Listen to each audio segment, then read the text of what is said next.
All right. Well, welcome everyone. Thank you for joining us today. We had a fantastic keynote just earlier. And thank you for coming back for the first of what will be two panels today.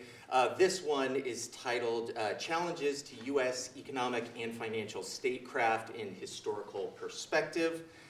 My name is Scott Miller. I'm the director of the Project on Democracy and Capitalism here at the Miller Center, as well as an assistant professor at the Darden School of Business, effectively right across the street. This panel aims to assess the strength of American financial and economic tools through which the United States can assert its interests on the global stage, and also try to understand the challenges and opportunities for deploying them, because we have both issues that are equally important. So over the next hour and 15 minutes or so, we want to try to evaluate how America's position in the world economy and the relationship between economics and international security have changed over time, as well as do an assessment of where we are at this exact moment. And the second panel will then try to take that assessment and develop some policy recommendations for exactly how we would propose we can move forward over the next 12 to 18 months. In this first panel, we want to tackle a series of questions, such as how is American economic and financial power evolving? Are the changes that are taking place secular or cyclical? To what extent is America's ability to exercise economic and financial power something that policymakers can even control? Or is there a kind of gradation there? And I think equally important, what policy tools and assets are increasing in importance as we move into this new era, and which are receding. So to have that discussion, for the baseball fans in the room, we have a veritable murderer's row, 1927 Yankees joke, everybody, of globally renowned scholars and experts with a wide array of expertise and also perspectives across the political spectrum. So online, we have Philip Zellico, who is the Botha Chan Senior Fellow at Stanford's Hoover Institution. On Zoom, we also have Emily Blanchard, Economics Professor, and Daniel R. Revers T89 Faculty Fellow at the Tuck School of Business at Dartmouth College. Here in the room, we have my colleague at the Darden School, Yorgos Alianis. He is the Robert F. Brunner Distinguished Professor of Business Administration. We also have Henry Farrell, the Stavros, there we go, Niarchos Foundation Agora Institute Professor at the Johns Hopkins School of Advanced International Studies. Here we have with us Everett Eisenstadt, who is a partner in the Public Policy Practice Group at Squire Batten Boggs and has served in different positions in government, including Deputy Director of the National Economic Council. Also at the table with us, last but certainly not least, we have Peter Harrell, non-resident fellow at the Carnegie Endowment for International Peace, before which he served in the White House as Senior Director for International Economics. So a murderer's row indeed. Before we start, I'd just like to emphasize two things, and that this is designed, and we're sitting here in the round, and this is designed to be a conversation, not just speeches that at you, but actually integrating and connecting with each other. So obviously with our presenters, that means that I would encourage everyone to be conscious of the length of their comments, so that we can have as much interaction and conversation as possible. But also for our audience, both in the room and online, we would like to bring your questions into the conversation. We will save a little bit of time at the end specifically dedicated to questions, but oftentimes I find that it's especially interesting to actually, when we are discussing a specific topic, to bring those questions actually into the conversation itself. So for those of us in the room, you have your note cards and your pencils, so please submit, quote unquote, those questions as they come to mind, and the staff will bring them to me. And for those of us online, you can submit your questions in the Q&A box at the bottom of your screen, and we will get those to me as well. Okay, now we get to the fun stuff away from me. So I want to start with a question that came up at the very end of our previous session, and that was on this subject of a quote-unquote new world order that may be emerging, okay? I had already planned on addressing this, but I think it's a perfect place to kind of start this assessment of American economic and financial statecraft. So I'd like to start with Professors Zelikow and Blanchard and ask, are we really entering a new world order, and how does that look compared to the previous ones? What are we noticing that's different? And then what are the primary forces actually driving this transition? And so I'd like to start with Professor Zelikow, and then we'll go to Professor Blanchard. Sure, thanks very much, Scott. And it's a real pleasure to be back at the Miller Center, my old home, if only back virtually.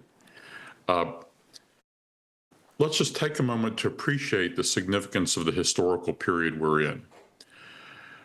We are now at the period in which the major economic institutions that were created at the beginning of the 1990s are all in the process of dying or being dismantled, I think.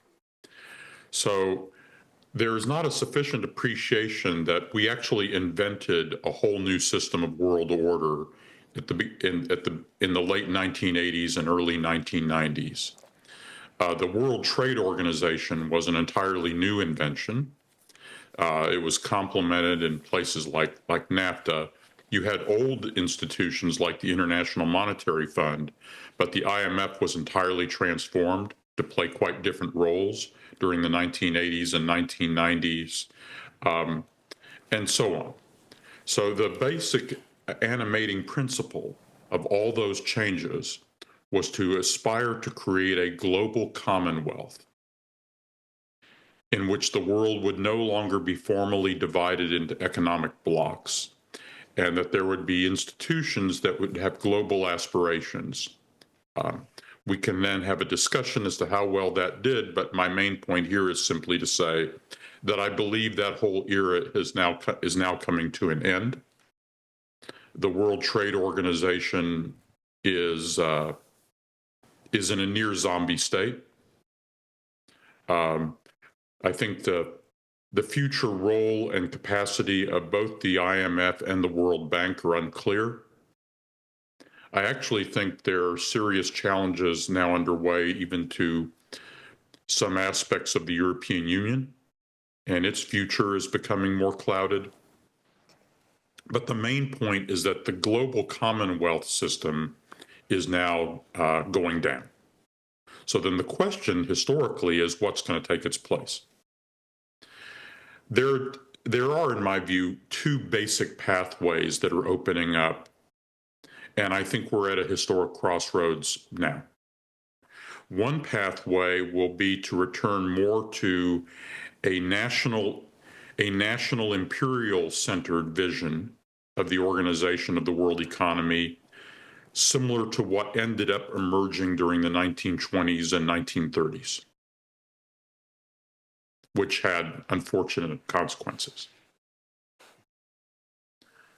The United States government, certainly by the mid-1920s, had adopted a highly nationalist view of its interests, both in trade and finance. This is already clear by the early to mid-1920s. Wall Street attempted to compensate for the government's insularity, but could only do so to a limited degree until Wall Street itself was overwhelmed in the Depression at the end of the 20s. So one pathway is the national imperial pathway. The second pathway is a pathway more resembling what we chose in the 1940s, in which we organized sort of a security and economic commons around the different blocks. So if the fundamental choice we're facing now in this period is between drifting into the path of the 1920s or deliberately pushing instead a path towards what we did in the 1940s, I very much support the latter. I think it's going to be impossible in the short term anyway to recreate the system that's going down. So let me say a little more then on how to envision and make the argument for the 1940s pathway. Some of you will know the history that when there was already a reaction in the Depression in the United States to try to slowly, hesitantly move back towards a more internationalist approach with Cordell Hull's initiatives towards what he called reciprocal trade agreements. If those words sound resonant, that's good. Hull himself was inclined to be a free trader because he was concerned about the Southern agricultural interests that he came from Tennessee and so on. That turned after in the 1940s with the leadership of people like Will Clayton, by the way, a former Texas cotton broker, also with similar agriculturalist free trade interests, into what they tended to call a general agreement on tariffs and trade. But the general agreement on tariffs and trade was really a Cold War bloc that was designed basically among America's allies only. It was not a universalist conception. But it was multilateral in conception from the start. Now, I'm not suggesting that we can simply try to turn the clock over to a new GAD. Instead, my suggestion is that we look to create what we could call an economic and security commons. And you'll note that I emphasize the word economic in front of security, which is not the way they would have done it in the late 40s, but I think is important so that it can resonate, especially with this administration and its supporters. This administration and many of its supporters believe that security interests flow from our economic partners rather than the other way around. So if you began thinking about an economic and security commons and ask what would it consist of, rather than right out say, oh, this is all about a new kind of broad trade agreement, which I think might be a mistaken path, I think you can emphasize that such an economic and security commons would at least have the following four components, but which will then flow into trade understandings. The four things I would lead with is that America and key partners in the free world need to pool their resources in order to have common approaches on one, finance and capital flows, two, production of critical goods, including things like defense goods and biopharma. Three, energy and energy supplies, in which the United States is currently a superpower. And four, high technology, including the production of AI.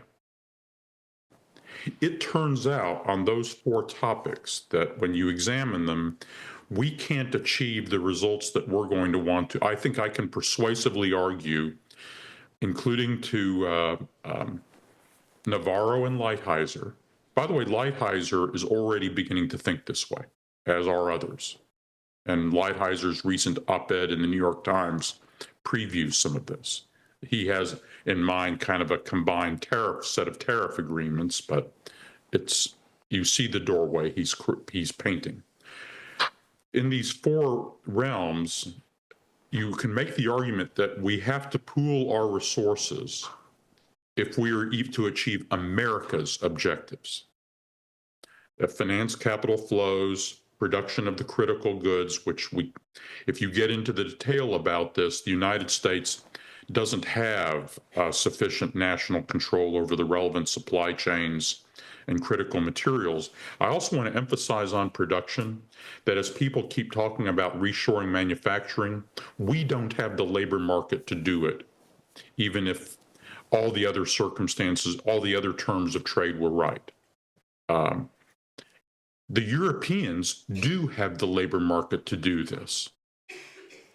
Europe has twice as many people in manufacturing employment as the United States, and the unemployment rate among those people is 50% higher than ours. And then if you work in Japan and South Korea into that, you begin to see that actually the potential complementary manufacturing powerhouse to us is there, not here, even in your best case. So production of critical goods. On energy, the complementarities are vivid, and anyone in the industry can explain them.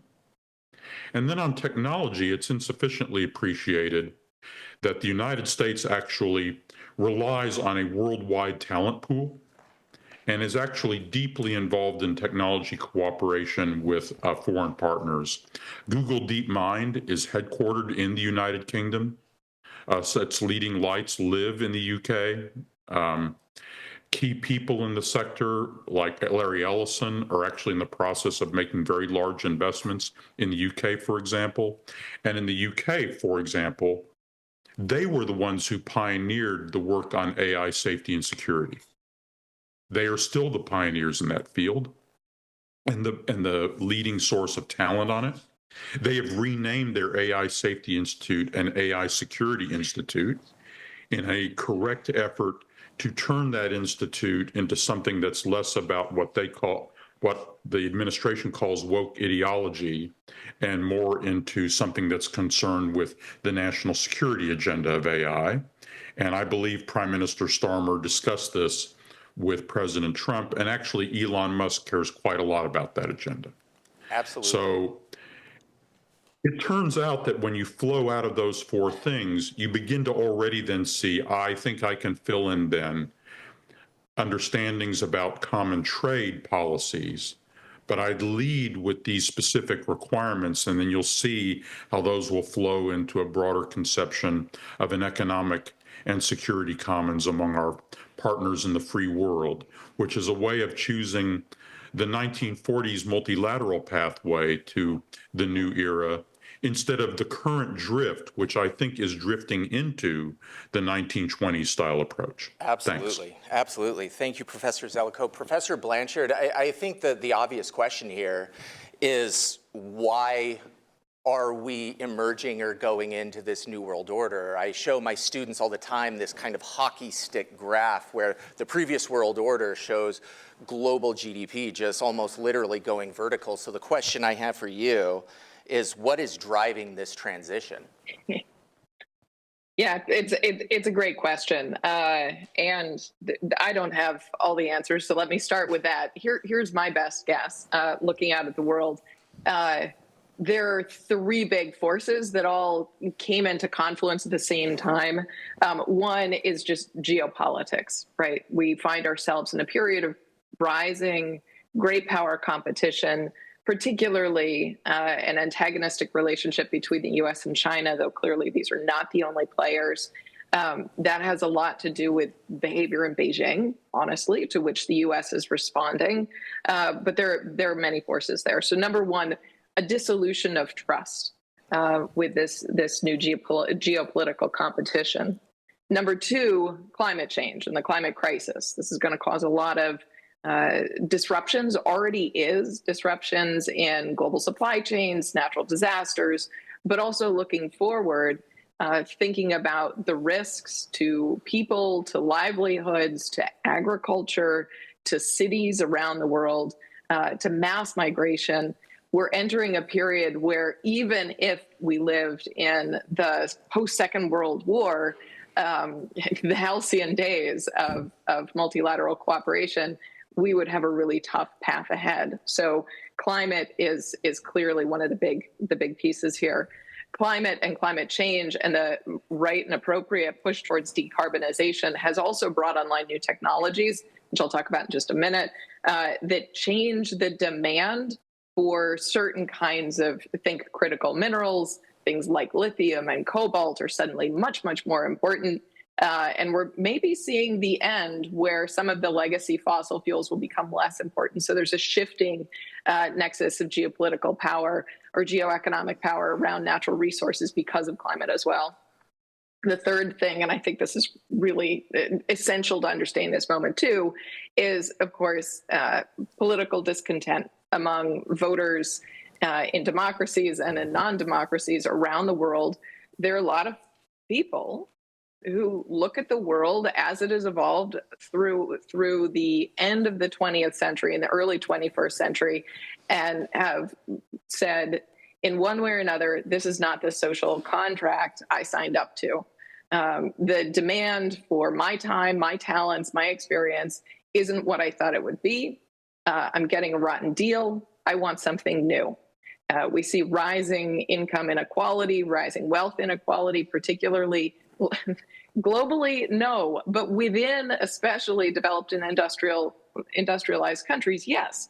And so popular discontent with globalization, I think a lot of it probably is caused by technology, but globalization is clearly the scapegoat here, has led countries and governments to approach their economic integration totally differently. And Professor Zelikow laid forth that crumbling of the 20th century rules-based order. I share that diagnosis, unfortunately, though I wouldn't have such beautiful words and a clear way of describing it, but that's exactly what I see too.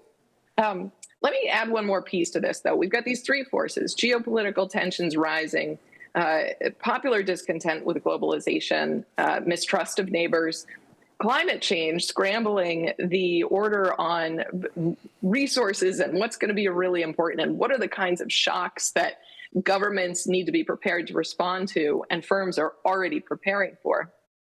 And then that means the economy has already shifted in important ways.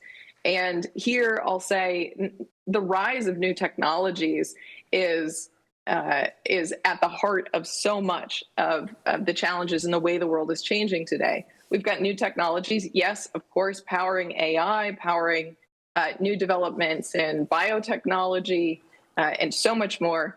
That's really essential. New potential dual use capabilities, absolutely essential to understand, again, especially in the context of rising geopolitical animosity. But here's the other thing about the rise of new technologies. A lot of these are fundamentally winner-take-all markets where you're going to have enormous concentration of intellectual property, of trademarks, of innovation in the hands of just a few private sector players. We have individual companies now, yes, the big tech firms, but not only them, with as much power as mid-size or maybe even larger countries. This is also, this rise of enormous, titanic private sector players also reshuffles the geopolitical, geoeconomic landscape in really important ways. And so I think that as we look forward, we have to grapple with not only how are governments going to cooperate with each other, is it going to be in a block type of arrangement, or so a new geometry of alliances?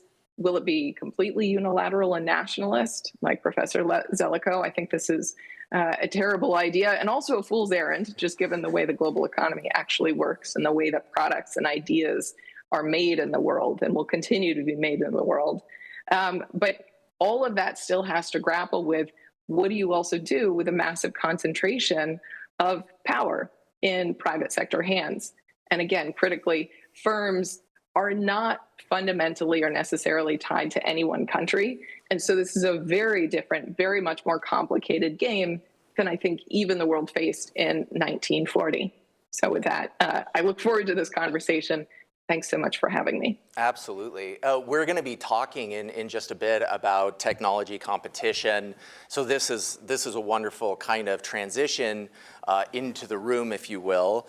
But what I want to start with first, because I would argue that it makes physical technology, for lack of a better word, possible, is my favorite technology, and I think the most important technology of the last 400 or 500 years, which is finance and money. Makes the world go round, as they say. Absolutely. So I want to start with my colleague, Yorgos Alianis.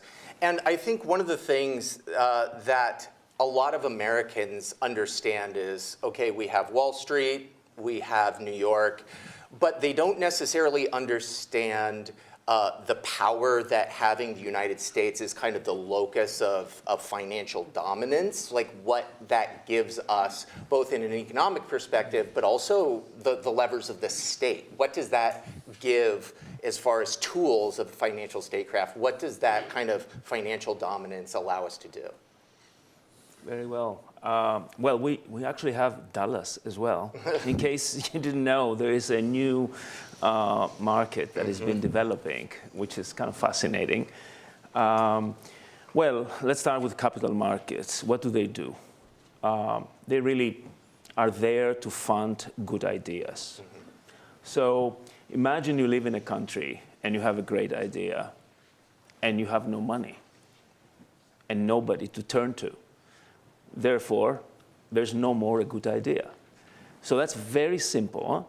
And then imagine that you can actually pitch this idea to someone in New York, and then all of a sudden, you actually have somebody writing a check. Wow, that gets interesting now.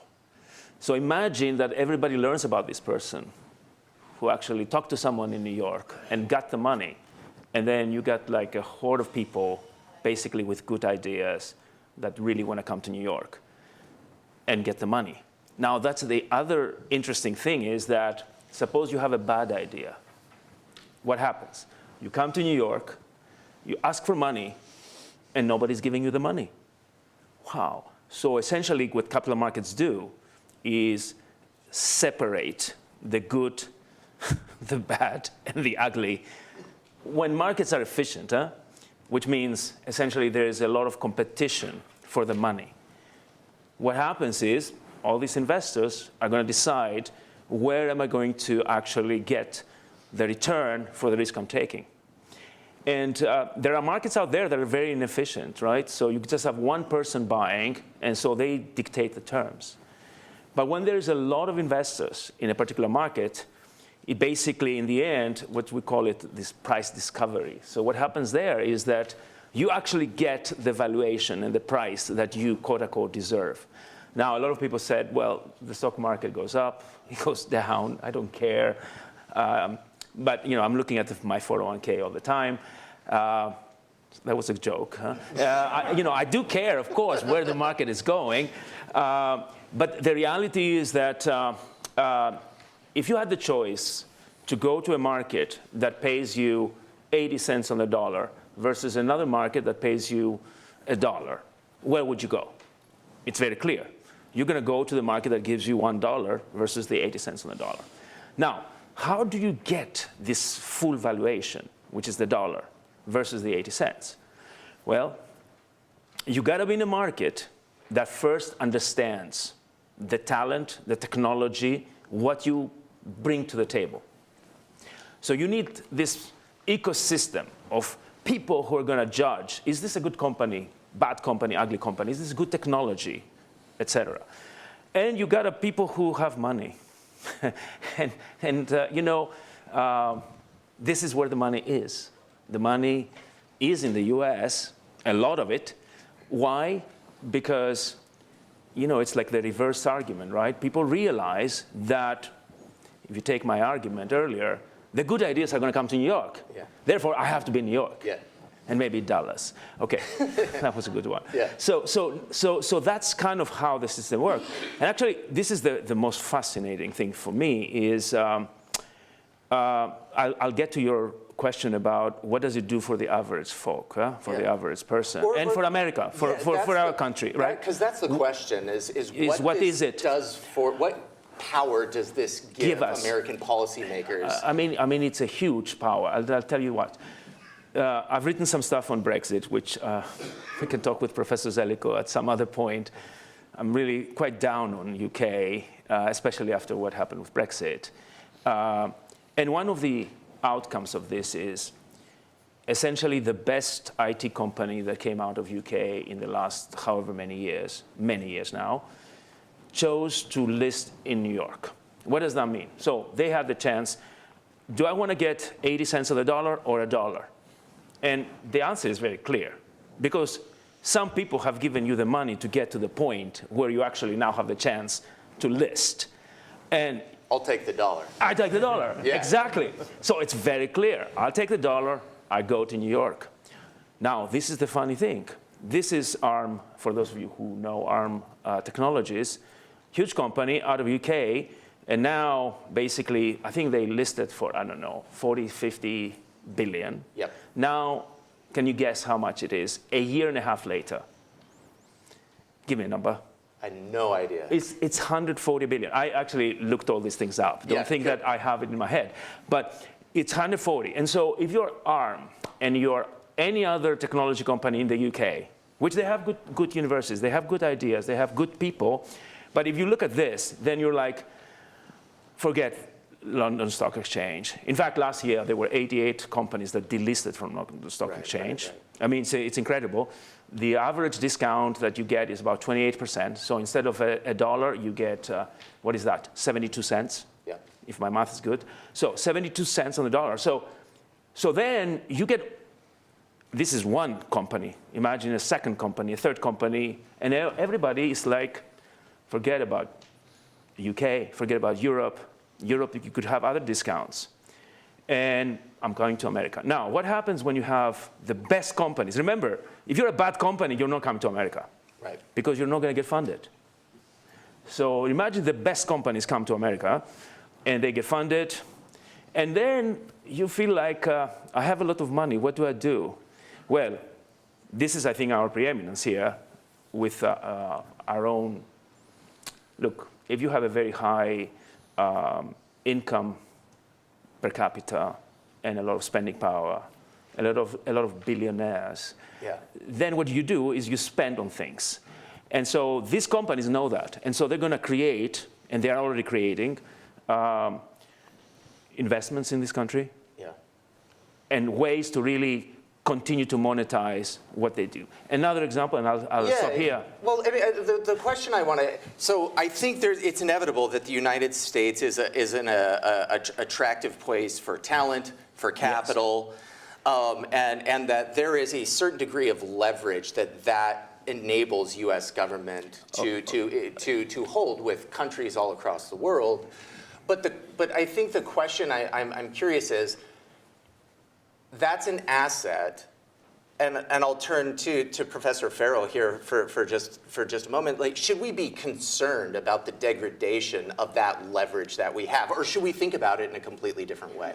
Okay, I think both at the same time. So if we think about the leverage that it provides, a lot of that leverage, I think, is leaking away at the moment. So if you look, for example, when President Trump a couple of weeks ago announced tariffs against Colombia, he also announced that he was going to impose, I think the phrase was, maximum financial sanctions against Colombia for having had the temerity to refuse a couple of plane loads of undocumented people. When you see the United States using these tools in a very, very undisciplined way, in a way that suggests that there's a lot of uncertainty associated with that, I do think that over the longer term, that means that other countries, so in the short term, they're likely to basically bow their head. In the medium to long term, they're likely to figure out what are the ways in which we can disentangle ourselves as much as possible from these various aspects of financial markets, the dollar clearing system, all of these things which create vulnerabilities that they may then fear the United States will then exploit against them. But I also think that there's a bigger question here, which maybe, Yorgos, maybe we disagree, and it would be interesting to have this debate about this. So I think that one of the things that makes me really nervous at the moment is how the United States is doubling down on AI. If you look at the massive valuations of OpenAI, if you look at NVIDIA, we have an economy which really is making a massive bet that we're going to get to some kind of AGI sometime in the next few years. And this is not just a bet which is being made financially, this is also a national security bet. If you read some of the stuff that Jake Sullivan said after coming out of the administration, he very clearly buys into this argument. I worry that we are effectively buying into AI, buying into the notion that we can use these choke points in order to prevent China from getting AI, and not realizing that China is offering a whole suite of other technologies, bringing together the energy economy, transport, all of these other things in ways that I think is going to allow China potentially to really outcompete the United States. And I think the US is just so used to being the technological leader of the world, it simply doesn't know how to respond when it is plausibly in second place. So I do wonder and worry that both the financial markets and the foreign policy establishment is in effect being irrational about the situation that the United States is at the moment, and not realizing that it needs not just to try and strangle other countries, but instead to create a kind of stack of self-reinforcing technologies as a path forward in the future that is not so reliant on just one particular bet. Yeah, I'd like to open it up to Mr.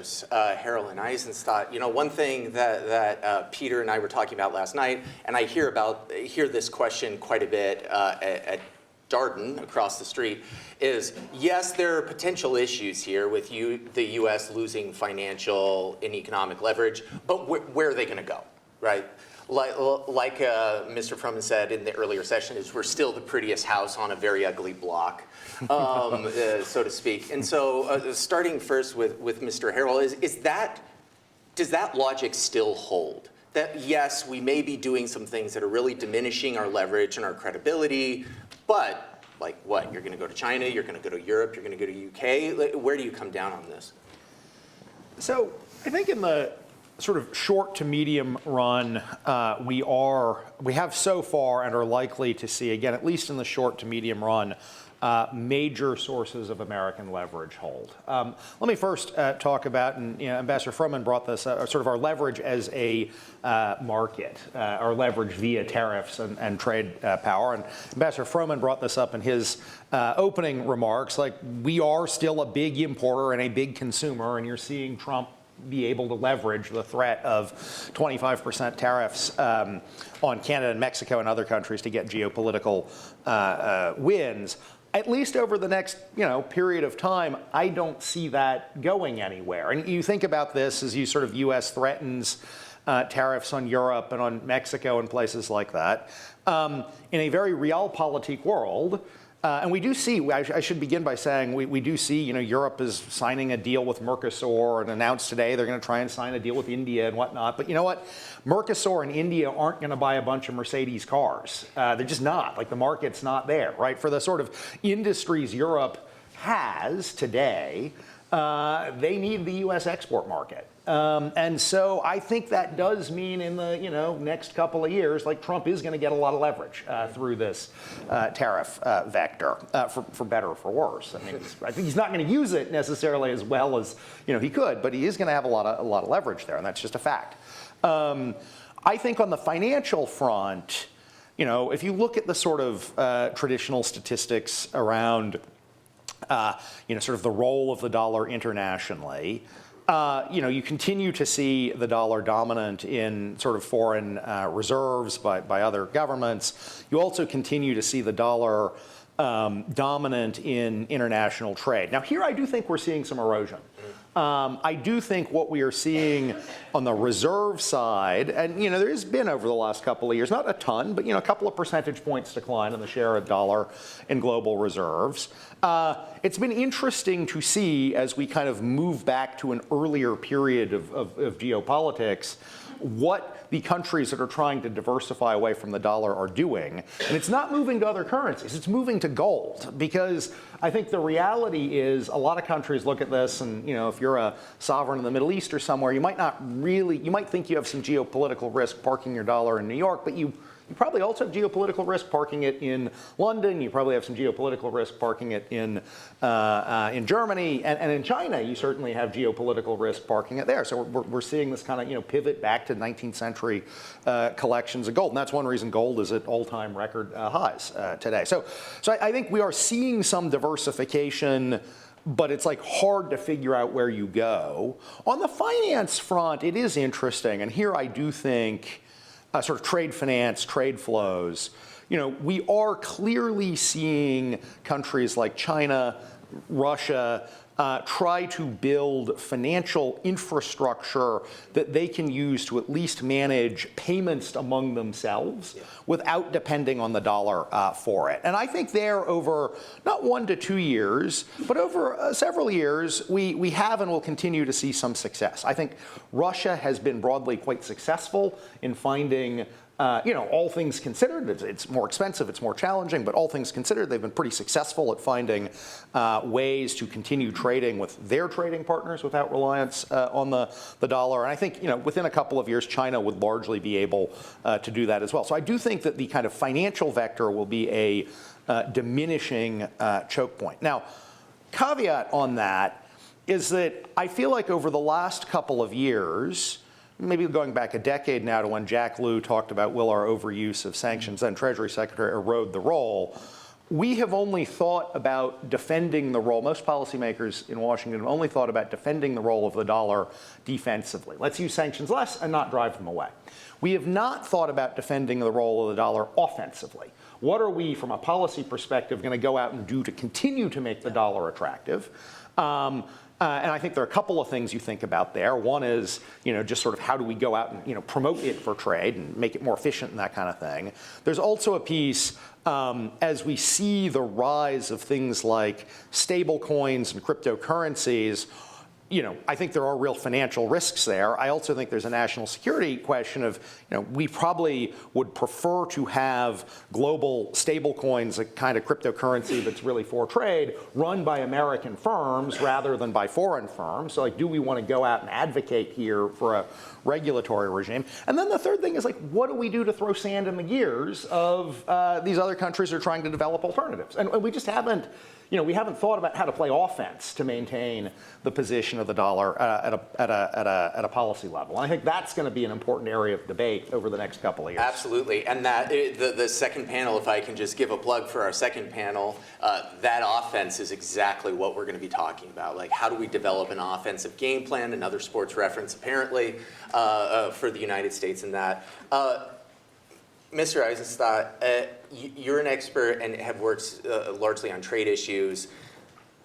From my approximation, at least, it seems like the idea that a large percentage of global trade is invoiced in dollars creates a tremendous demand for dollars.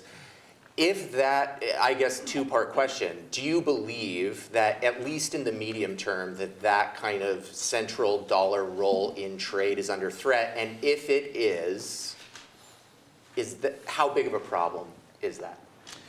Well, I think in the medium term, I don't see a real competitor to the dollar. I mean, we'll see what happens in crypto markets and whether an alternative, methodology develops. But at this point, the dollar is the currency of trade and will continue to be. And I think one of the questions is, how can that be sustained? And if it is going to be replaced, how do we ensure that we have the ability to build the tools to enable us to remain a key player in financial markets?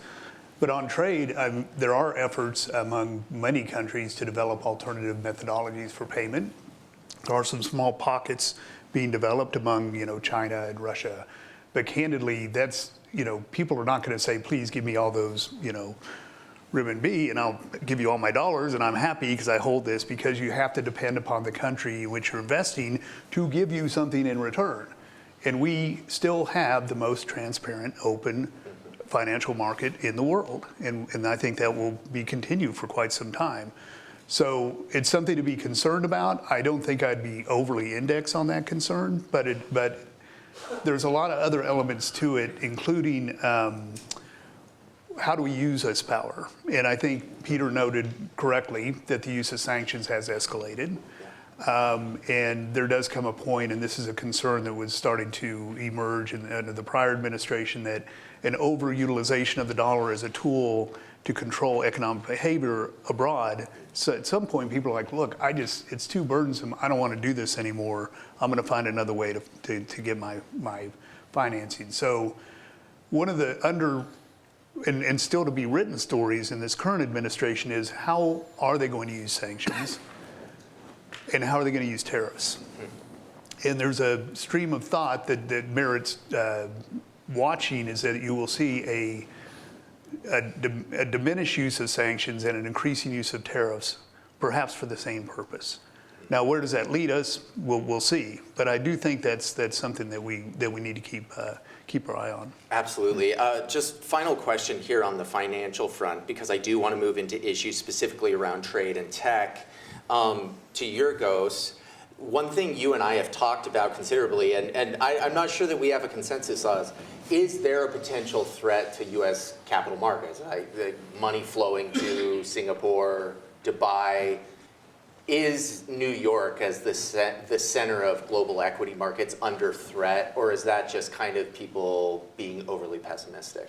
I mean, global capital market threat, I don't think so. But in terms of, look, when you are in Russia and you have a lot of money and you can't move it to New York, which you would like, or London, but people in Dubai say, bring your money here. Mm-hmm. What do you do? The same thing with Singapore. So I will say that what we saw in the last few years is the world is moving a little bit into more poles. So we see that, I don't want to say the dismantling of globalization, but almost that. And so people start wondering, is New York or is America as safe, especially if you potentially could run into some difficulties with U.S. policy. So there is, we talk about Global South, we talk about the BRICS Plus.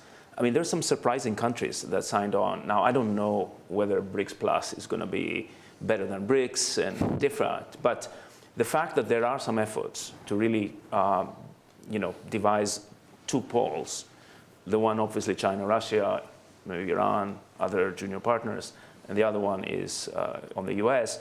And now we're, of course, doing quite a bit of things to upset our allies. So we don't know in the end what's going to be on our side. So there is that, and I think it's going to continue because now everybody has taken that into granted. Like the next thing America wants is they're going to cut us off from SWIFT, they're going to cut us from this, MasterCard and Visa. But now, you go to China, they have their own thing. You go to India, they have a free. So essentially, they have cut out, sorry, Mike, they've cut out MasterCard and Visa, who are taking nice cuts. And they're basically saying, look, we're going to give the government basic thing for any transaction. Because the system, actually, if you look into payments, is a fascinating system. And I'll stop here. I've done some work on this. But the whole idea is that if I have the pipes and I'm just the toll collector, every transaction, I just cut a fee, and it's this beautiful world. All I need is investment to have the pipe. And now in India, what do they say? Why do we let the Americans really dictate this? And then if we have something, for example, that they don't like, they might do the same as they did in Russia. So we're going to have our own system, and every Indian, and it's free. So there's there's still MasterCard and Visa in India. Don't get me wrong, but it's diminishing. And so there are responses. That's, I guess, we're going to see. Absolutely. I want to move now to the issue from an old technology of finance to newer technologies, let's say. I want to start with Professor Farrell and then go to Professor Blanchard because they both brought up the issue of technology. But the question is, if we're going to Professor Zeliko's thesis about the reshaping of a new global order, almost everywhere I go, whether it be Wall Street, Washington, everywhere in between, the idea that technology competition is reshaping or pushing along this new global order is almost a ubiquitous sentiment. And so I would be interesting, Professor Farrell, is hearing you say, like, how is this technological competition pushing this this new world order down the pipes? So I do think it is pushing. So if we look, and this is research that my colleagues and I have done forthcoming in International Studies Quarterly. Yeling Tan is the person who really drove this. If you look at how China has responded on tech, a lot of Chinese push on tech and creating their own technology stack in information technology has been pretty visibly in response to US moves of one sort or another. You see a massive increase in discussion around the time that ZTE, this company, actions are taken against it at the beginning of the Trump administration. You see so in a sense, there is a reactive element to that as well. But I kind of feel like Philip and Emily, I feel like their response is maybe a little bit too optimistic. I mean, okay, I know. I'm trying to be more of a bummer. And I'm not... Love it. Yeah. I'm not sure that we're in for a new international order. So if I look at the world, I look at, so if I look at all of these different problems which are feeding on each other, technological competition, climate change, so the decaying of democracy, economic coercion, all of these things, these huge messy problems which are feeding upon each other. Global migration is another, and so migration feeds upon climate change, which also causes increased democratic problems, et cetera, et cetera. So I see a massive proliferation of problems. I see in an ideal world, you would see a feedback loop where bigger problems would mean bigger problem-solving capacities, either domestically or internationally. If anything, the feedback loop seems to be going the other way. So I do wonder whether instead of a global international order, which suggests that there's going to be some ordering principle which is going to emerge, whether this be empires and zones of influence or coordination, I wonder if we're just going to see an increased messy set of problems which feed upon each other and increasing weakness of capacity to respond. Maybe you can call that an order. I think I would call that an almighty mess. So a Hobbesian state of nature between nations, if you will. That is an optimistic tone, I don't think. Professor Blanchard, the question's to you on this technology competition question. Yeah, thanks. And it's funny, as an economist, I'm rarely considered the bright, uplifting voice in the room. So thank you, Henry, for once again making me sound like the optimist. Completely agree, unfortunately, with your pessimism. When I think, where should we go? What should governments strive to do? I am completely aligned with Professor Zelikow and that idea of what would be the best solution or the way to manage the very real risks and capitalize on some very real opportunities as well. Are we actually going to get there? Well, this is tough. And technology makes it all so much harder, as Professor Farrell has said. Why? Well, a couple of things. So number one, just simple observations. Simple observation number one, technology and the nature of technologies today are fundamentally dual use. So things like generative AI can be used for great good and for great evil, great harm. So what does this mean, this intermingling of technologies that spur both the kind of commercial and human innovations that we want to encourage in the world, but the fact that those can be misused by adversarial actors to compromise security and well-being of others, whether it's through a surveillance state or coming up with new bioengineered weapons or other weapons. It means, unfortunately, that the collateral damage associated with governments' attempts to restrict access to technology or to corral or to shape technology, the collateral damage is just going to be much greater, right? The intent of the October 2022 export controls that the U.S. imposed on exports of, everybody in this room knows, of course, advanced technologies associated with semiconductor production to fuel AI. Those restrictions were designed entirely with the intent of maximizing and preserving U.S. national security, but we cannot deny the fact that they also, by their very definition, did impose economic costs, not only on Chinese firms and consumers, but firms and consumers and users all around the world. And so number one is this commingling of economics and security is a real problem. It just makes everything harder and it increases collateral damage. The other thing that I'll say, just very briefly, is these technologies are fundamentally footloose.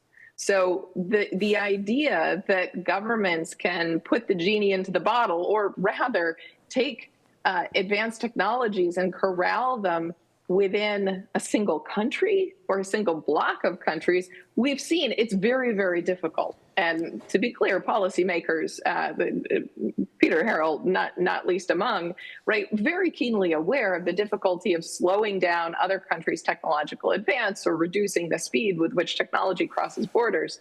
But fundamentally, I think this just makes it very, very difficult for governments to organize national security policies when technologies are fundamentally, for the most part, ideas and innovations that can cross borders, and arbitrageurs are going to do what arbitrageurs do, right?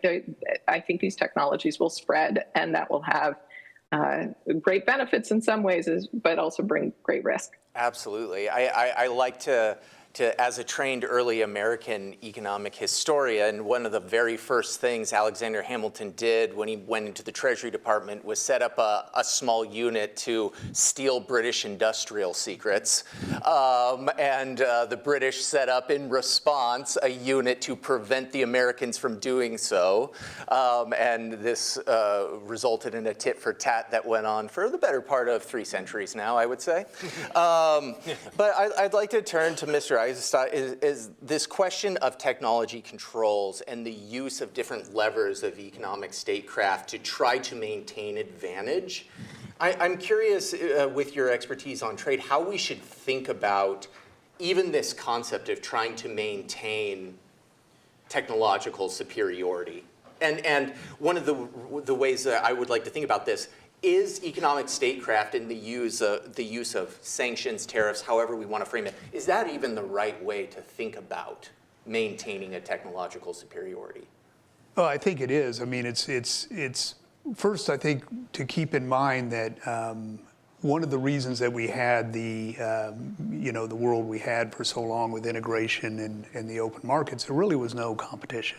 The United States set the rules. We set the technology rules. We were well ahead of many, many other markets. And others have started to catch up, and they emulated what we did. They used the institutions we built. They modified them to their own needs. We assisted in that to some degree. And now we have, in many ways, allowed a lot of our technological and manufacturing base to erode. And you can go sector by sector, and you can see where we still have advantage, and you can see where we don't. And I'd just take, nuclear technology, for example.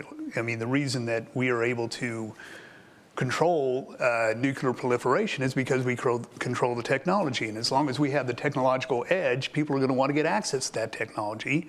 If they want to get access to that technology, they're going to try to abide by the rules that we think are going to lessen the possibility of nuclear conflict. When others emerge with the capacity to provide equal or better technology, they don't have to use our rules anymore, and I think that makes a more dangerous world. So I think it's very important that we maintain that edge, and I think we need to go deeper than just seeing it on the international level, but think about domestically, what are we doing to enable our scientists and our future researchers and our future engineers to continue to develop the technology that's going to enable us to use those for policy making ends in the future. And that's where I think we really have not done as great a job in getting the workforce educated, giving people the skills they need to really use what we have in our markets, the innovation, the resources to do that.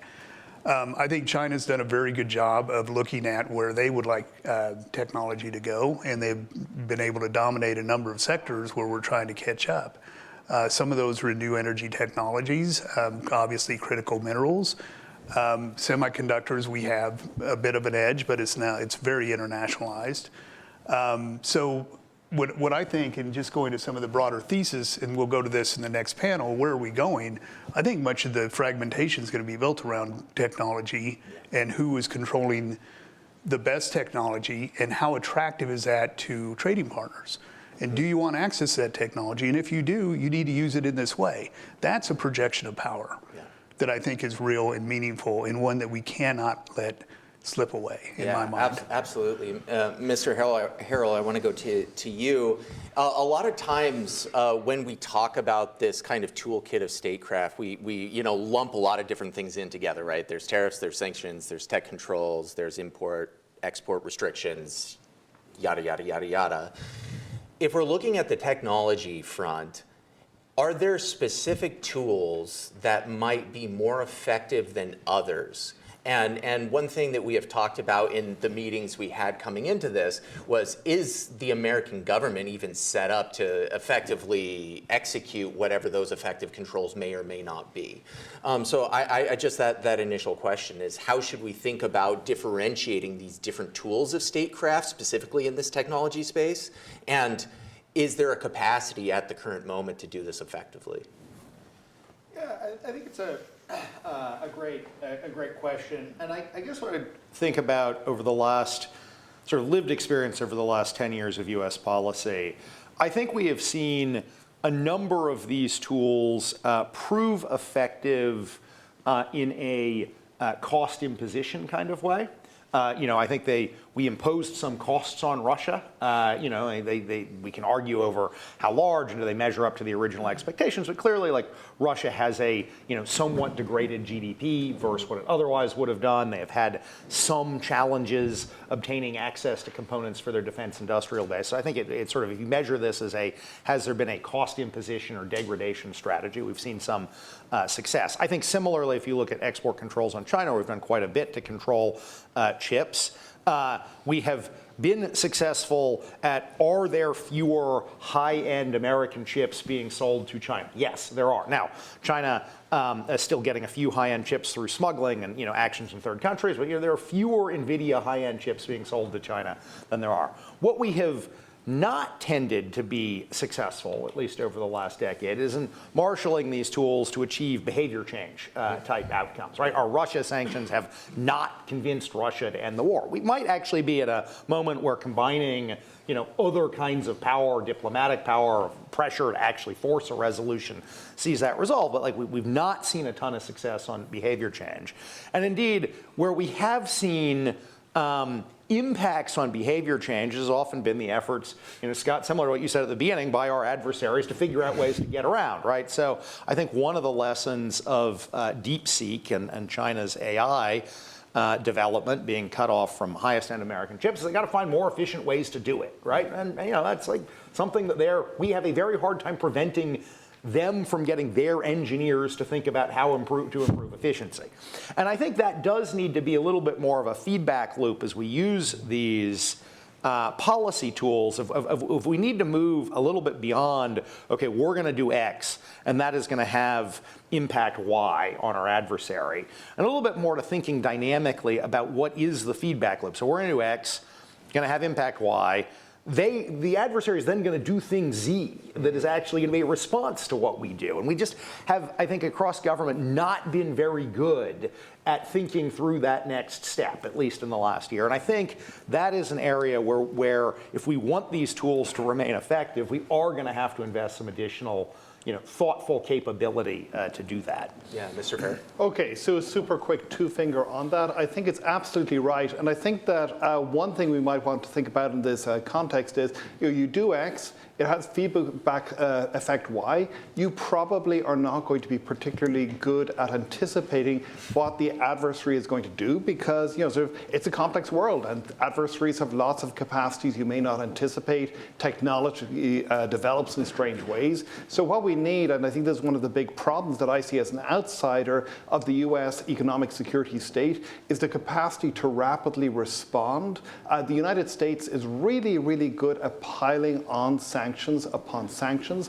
It is not so good at figuring out how to recalibrate sanctions or other means of economic coercion in circumstances where they're having unexpected consequences. And doing that really does require a lot of redesign of bureaucracy, I suspect, over the longer term.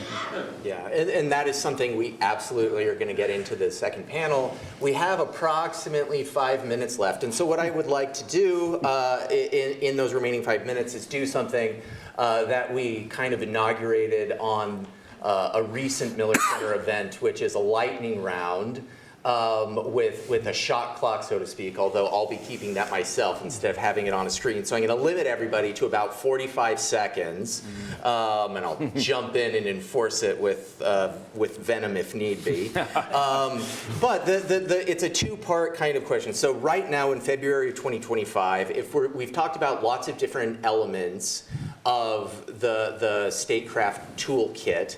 If you're looking at it in total for the United States, What is the actual state of that? How would you assess it? You can give it a letter grade if you would like, but how do you think, how robust do you believe that toolkit is? And then if you're watching one element of that toolkit over the next 12 to 24 months, what are you looking at and why? So I'll start with Professor Zelikow to start us off in the lightning round. Oh, Professor, I think you're muted. Henry Farrell thought I was predicting that we would have a new international economic order. Actually, the default is drift into the national imperial model. The default is that we're behind in many key areas of technology, like biotechnology, for example. The default is that we're on a highly risky course, I believe, for the U.S. economy, in which the commentary in this panel, I think, has been, frankly, a little bit too bullish about U.S. economic prospects. And finally, the default is a weak U.S. capacity to conduct economic statecraft. Which is extraordinarily weak in the new administration, which partly really isn't even staffed yet, and is just basically lashing out without any really serious coordinated bureaucracy underneath the president and 2 or 3 of his viceroys. So I think if you wanted to track our progress on these things, pick some area of cooperation that one thinks is vital. And then see how that goes. Pick, for example, a coordinated technology policy. I mean, take the example of ARM, which one of the panelists referred to. Yep. This is yes, they went to New York for financing, and the financing is from a Japanese conglomerate called SoftBank, yep, which has majority ownership in ARM. And half of the employees in ARM are still in the United Kingdom, and they're still headquartered in Cambridge, and they're part of this Stargate project.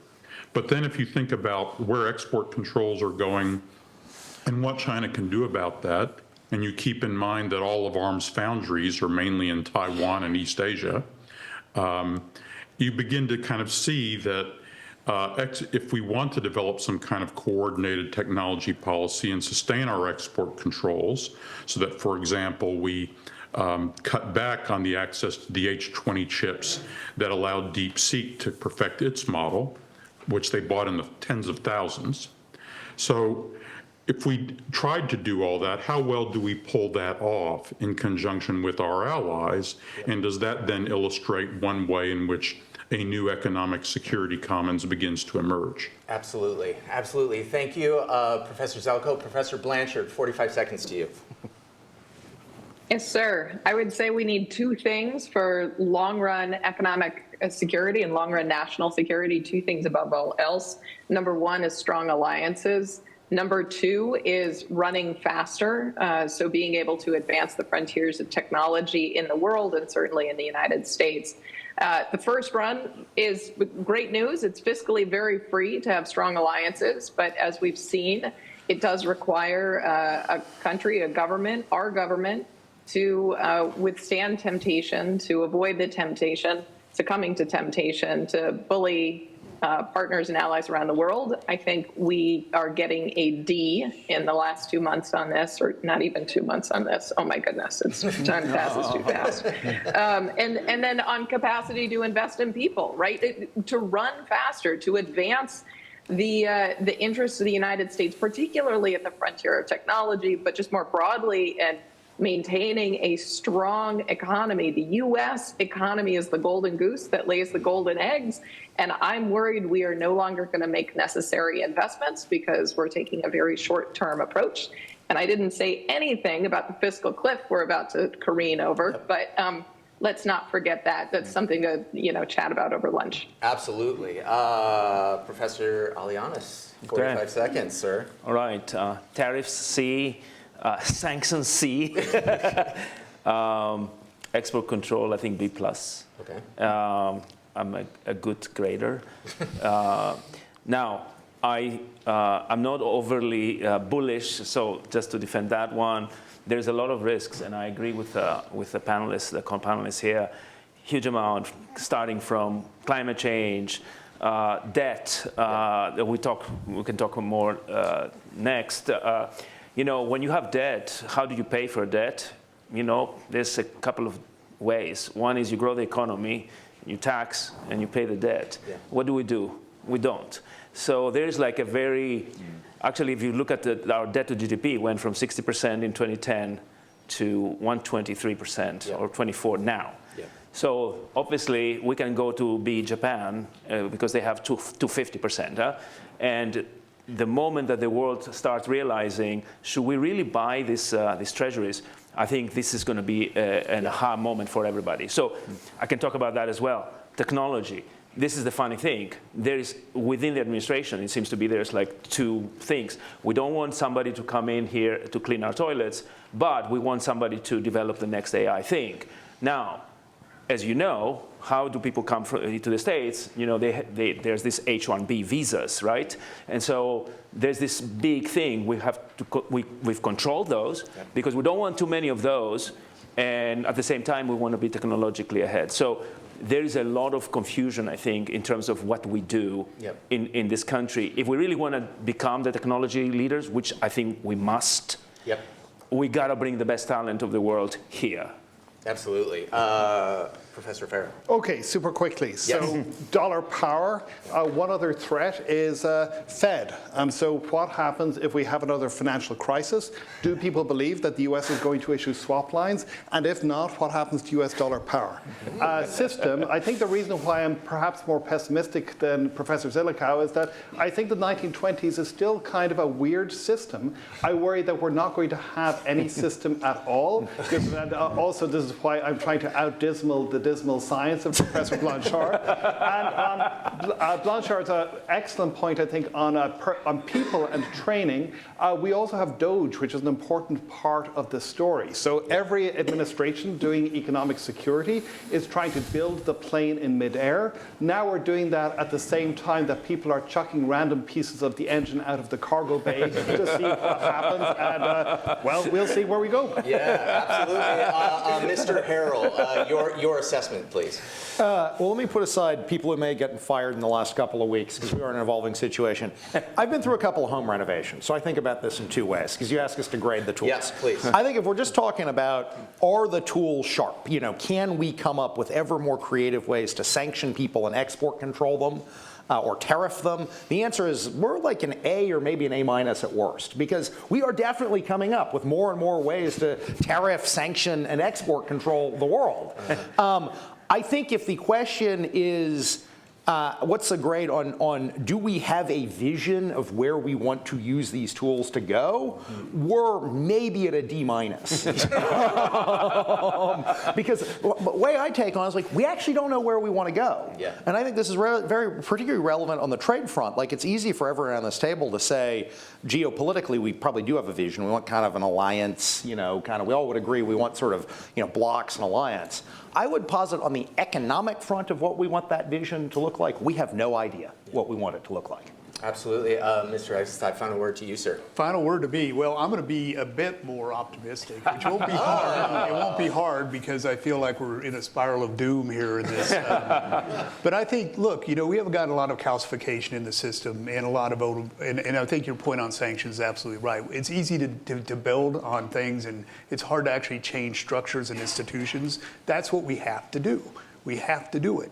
And so this chaotic period is, in my mind, is there end vision? I don't know. But I think some of it is necessary to get us to a point where we can rebuild and get some flexibility into these systems, because otherwise we're just going to keep doing the same thing over and over again. Meanwhile, the rest of the world's moving forward and we're just using the tools that were created many, many years ago. So I see a bit of opportunity here.